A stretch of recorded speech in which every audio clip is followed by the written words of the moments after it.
E ronron we a, e kanya gbon we a, amoko ma aussi a tiek pipa po we.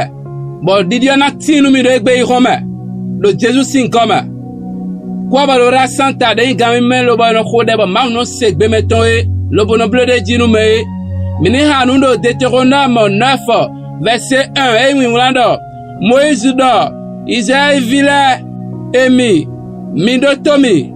Mindie ja judenta da sagbe die. Minaya akota wabu de le. Bona yi toko yeton le. Toko daho de le we. Bo eme ahoho le do.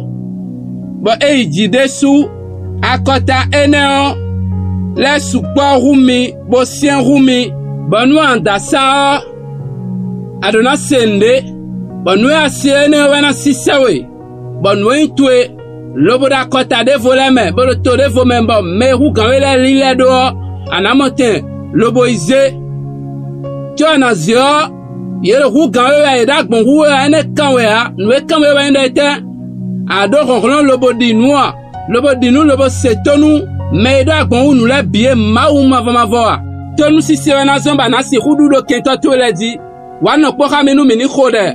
Ando, sunu ronron no debu, yono ronron no debu, akota debu togun debu deni ronron lobo titero nu kontio do Jésus sin ko ronron me unzimida ni monwe do Jésus sin come anda we bigba yin kan debu de no me no setonu mawa un remi bledo egbe do Jésus sin come ba un gba do debu de na zomba do kwenche nwencho na di resi lobo na jodonu ke totele un gba nu mon koton do egbe do Jésus sin come Ndono do gbejan we nu debu na wedo we ha do Jésus Christ sin come fi debu anatafo fi debu anaye dagbe na pwedo we fenu na pwedo we do Jésus sin come konkolo ma utoni jetanu we nu to eme dokun to lede ani bioto mon koton me fi dagbe to de yo ani fi mon koton lobo yin we into yo do Jésus Christ sin konkolo mi khorade fifa akulon toni kondo gbejan me lobo plawe le konu ani de kunu